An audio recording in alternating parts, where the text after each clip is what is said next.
Olá, estamos de volta para o último bloco do Frente a Frente. Lembrando a você que esse programa de hoje é gravado, mas se ainda assim você quiser participar, pode mandar um WhatsApp para 17 99647 3337, repetindo, 17 99647 3337, que a gente repassa para o cientista político Lucas de Aragão, que está aqui hoje nos nossos estúdios. Lucas, a gente falava do Podemos e do PSL no último bloco, mas se a Arco Advice fez um levantamento em que o PSL de Jair Bolsonaro aparece como o partido mais fiel ao governo de Michel Temer ao longo do primeiro semestre deste ano. Como é que é isso? O candidato vive criticando o governo, mas ainda assim o seu time, ou o seu exército, né, já que ele é um ex-capitão, vota a favor de Michel Temer o tempo todo? Concorda com tudo que o governo faz? Olha, de fato, o PSL, nós analisamos todas as votações nominais no primeiro semestre e foi o partido que mais mostrou fidelidade ao governo Temer. Só para explicar, nós pegamos votações de interesse do governo, onde o governo claramente tinha uma posição, tinha fechado um lado ou outro, e analisamos se os partidos votaram de acordo com a posição do governo ou não. Uns podem chamar de fidelidade, outros podem chamar de alinhamento ideológico à agenda do governo. Enfim, o que aconteceu foi que no primeiro semestre o partido mais fiel ao governo do Michel Temer foi o PSL, com quase 67% de votações votando de acordo com o governo do presidente Michel Temer. Em segundo lugar veio o MDB e em terceiro lugar o PSDB. Claro que as bancadas do PMDB e do PSDB são muito maiores, então existe uma tendência de que haja mais fragmentação, principalmente pelas questões regionais, né? O MDB, como a gente conversou anteriormente, com tantos estados adotando uma linha mais ulista. Mas os 8 parlamentares do PSL foram bem favoráveis ao governo, de fato. Então, com exceção ao capitão Jair Bolsonaro, né, que tem um histórico de votações contrárias, sobretudo nas reformas favorável ao governo. Isso, né? Mas eu acho que mesmo nesse último... Porque o Bolsonaro está há pouco tempo no PSL. Então, se analisarmos só o mês de julho, o PSL continua tendo um nível de fidelidade muito alto, até um pouco maior do que a média do semestre. A média do semestre foi 67% e a média do último mês para o PSL foi 72%. Então, existem muitas maneiras de ler. É claro que existem muitas maneiras de ver esse dado. Pode ser visto como um apoio do partido ao governo de um jeito mais fisiológico ao longo do ano. Também pode ser já uma preparação, principalmente nesse aumento ali nos últimos meses, para essa pauta mais liberal, economicamente falando, que o PSL se dispôs a ter com a presença do Jair Bolsonaro e do Paulo Guedes na equipe econômica. Então, agora, como o Bolsonaro trouxe o Paulo Guedes e como ele agora, economicamente, vai ter que virar liberal, nunca foi, agora vai ter que virar por conta da sua narrativa e do que esperam seus eleitores, essa votação, esse dado mostra que eles estão acompanhando essa pauta mais liberal economicamente do governo Temer. Agora o que a gente percebe é que Bolsonaro, ele diz que não entende nada de economia, que vai fazer tudo que o Paulo Guedes mandar. Mas é possível, não chega uma hora que a pessoa acaba, enfim, se misturando ali, porque é muita pressão nessa área econômica, né? Tanto de um lado quanto do outro. É possível um candidato terminar seguindo uma receita, assim, que um economista manda, sem dizer, não, isso eu não faço? Não, é impossível a receita ser seguida à risca, até porque você faz o plano e a política entra no meio para atrapalhar seus planos, né? O próprio Joaquim Levy não conseguiu implementar no governo Dilma II, ali lá pelo final, a sua receita para tirar o Brasil da crise. Parte porque a Dilma discordava de alguns pontos. Por exemplo, a Dilma propôs a CPMF sem avisar o Levy, ele mesmo disse isso no jornal. E também porque já era tarde. A Dilma já tinha perdido o controle do Congresso, então o que o Joaquim Levy propunha, o Congresso se Já não recusava tinha mais. a votar. E também tem outros exemplos, né? A própria equipe econômica aqui do Meirelles, do Guardia, do Mansueto, do Fábio Cantiuc, uma equipe muito preparada, mas que nem sempre é seguida a risco o que eles querem, porque chega um mundo político que fala, não é bem assim. Então, eu acho que, eu acredito no candidato, no pré-candidato, agora candidato, Jair Bolsonaro, quando ele diz que vai delegar ao Paulo Guedes a parte econômica. De fato, acredito que ele vai. Agora, isso vai durar o mandato inteiro caso ele vença? Aí eu acho que não, porque vai vir a pressão política e ele vai ter que tomar as decisões corretas, enfim, as que ele acha corretas, julga corretas, com base na pressão política e na decisão técnica e econômica do Paulo Guedes. Você acredita na chance de uma reforma da Previdência ser aprovada após as eleições? O presidente Temer tem esse interesse, tem nutrido essa ambição de encerrar o seu mandato com a aprovação dessa reforma, né? Ele tem articulado, tem discutido essa possibilidade. Você acha que isso é viável? Antônio, eu acho muito improvável. Acho muito improvável. Eu acho que a única chance que tem é se o Alckmin vencer. E mesmo assim baixa, em torno de 20% se eu tiver que dar um número. Mas acho baixa porque acaba a eleição final de outubro. São só menos de 2 meses. Novembro, dezembro. Menos de 2 meses para se desenhar uma reforma da Previdência, negociar, passar na Câmara, ir ao Senado. Eu acho muito complicado, por várias razões. Primeiro, vai estar todo mundo ali querendo se encaixar no novo governo. E um futuro presidente vai querer primeiro fazer suas contas, né? Pelo menos é o que a gente escuta por aí.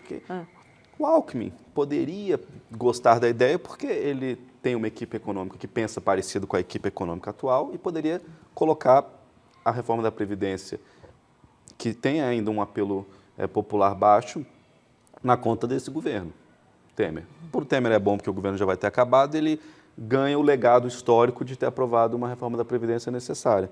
Mas eu acho difícil, porque falta tempo, falta motivação dos parlamentares que vão estar ali desenhando, tem outros empecilhos, tem o próprio Eunício, presidente do Senado, que tem sido um pouco antagônico às pautas do governo Temer. Então, eu acho que é muito improvável e acho que a única chance, ainda assim baixa, é no caso de uma vitória do Alckmin. Bom, a gente ainda tem intervenção no Rio de Janeiro, né? Ainda tem intervenção que teria que ser resolvida, mas isso se resolve com a retirada da intervenção. Vai depender também do futuro presidente, né? Se ele vai querer intervenção ou não. Exato. Porque... Então, eu acho que é muito improvável, muito mesmo, com a única chance sendo o Alckmin, e mesmo assim...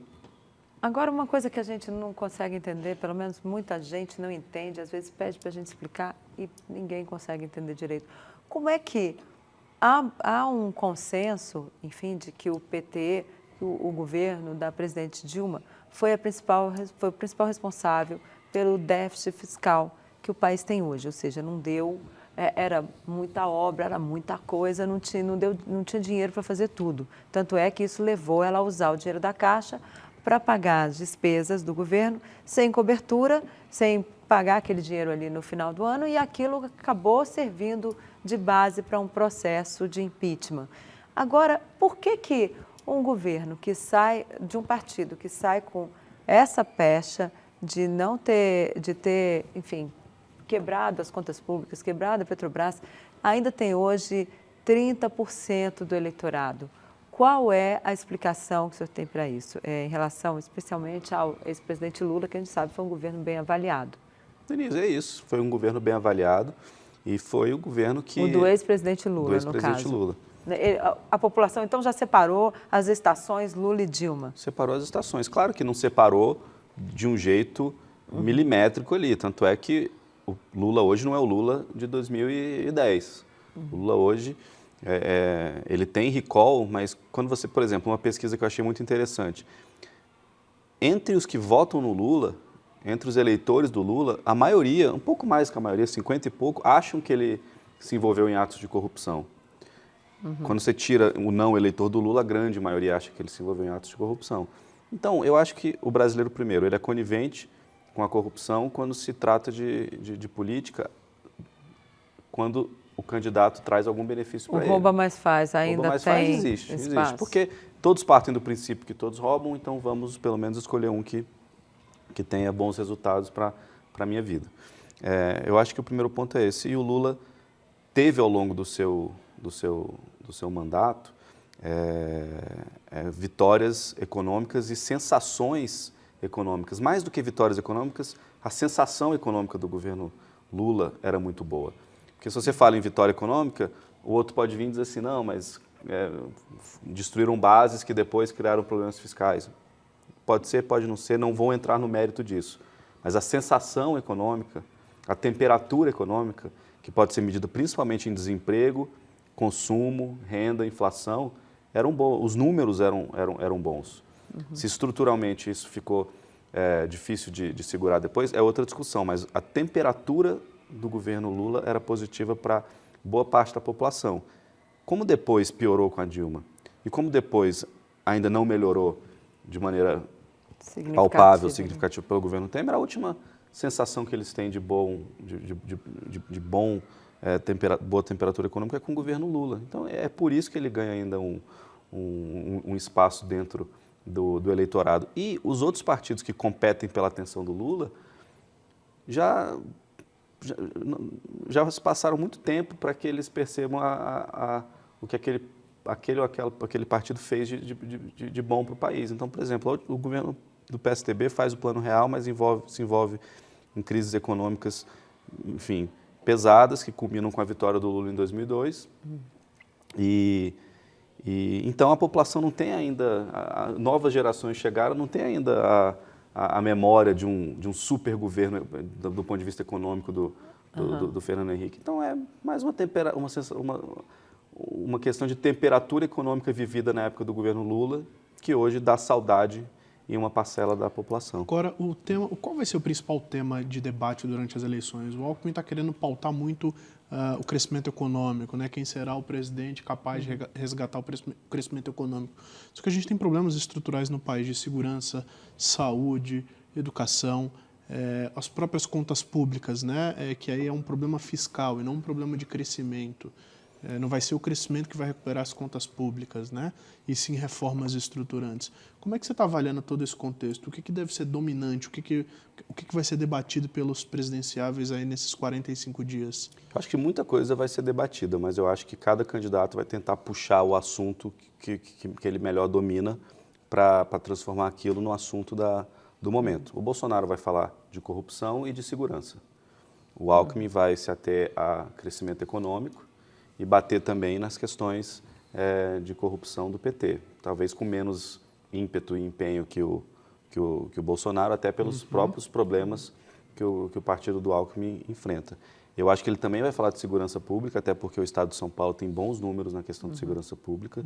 Acho que a questão fiscal vai ficar, talvez, na pauta do Meirelles, ali, por conta dos avanços que o governo Temer conseguiu na questão fiscal, mas eu acho que os principais pontos vão ser segurança, educação e economia. Economia talvez sendo o que paute a maioria do eleitorado, mas com Bolsonaro trazendo corrupção e segurança para os assuntos principais por conta da força eleitoral que ele tem com esses dois argumentos. E saúde? Você falou educação, segurança? Eu acho que saúde, claro, a população já se acostumou a ter esse sistema péssimo de saúde. Saúde é um problema há tanto tempo, assim como é a educação, que dificilmente o candidato... Porque o que acontece? Quando começa uma eleição e se fala de saúde e educação, cada candidato vem com uma solução meio genérica, então não cola muito mais. É difícil... A população já está vacinada contra essas vacinada soluções. Contra propostas genéricas e também não crê mais que vai ser solucionada por um presidente. Então, é um presidente que vai resolver. Isso. Então, acho que saúde e educação são, obviamente, problemas gigantescos do Brasil, estruturais, precisariam ser tratados de uma maneira diferente, mas, do ponto de vista eleitoral, não tem tanto appeal, porque já está tanto tempo no rol dos problemas brasileiros e, como não teve...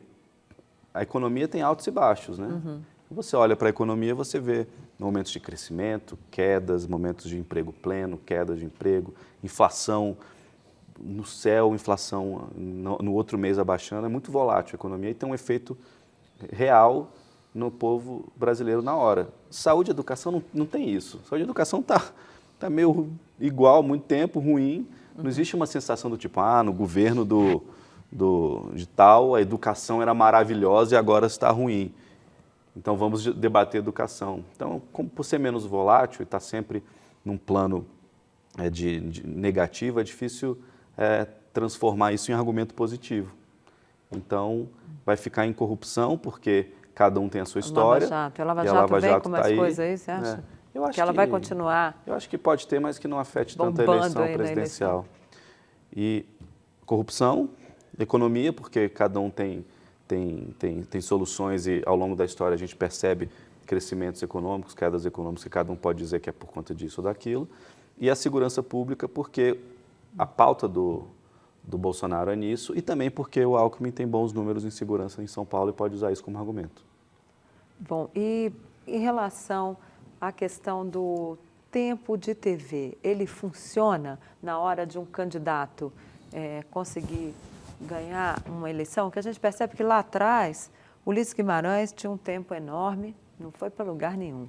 Teve outros candidatos também, inclusive que tiveram José Serra, também teve um vasto tempo de TV em 2002, mas também não conseguiu vencer a eleição presidencial.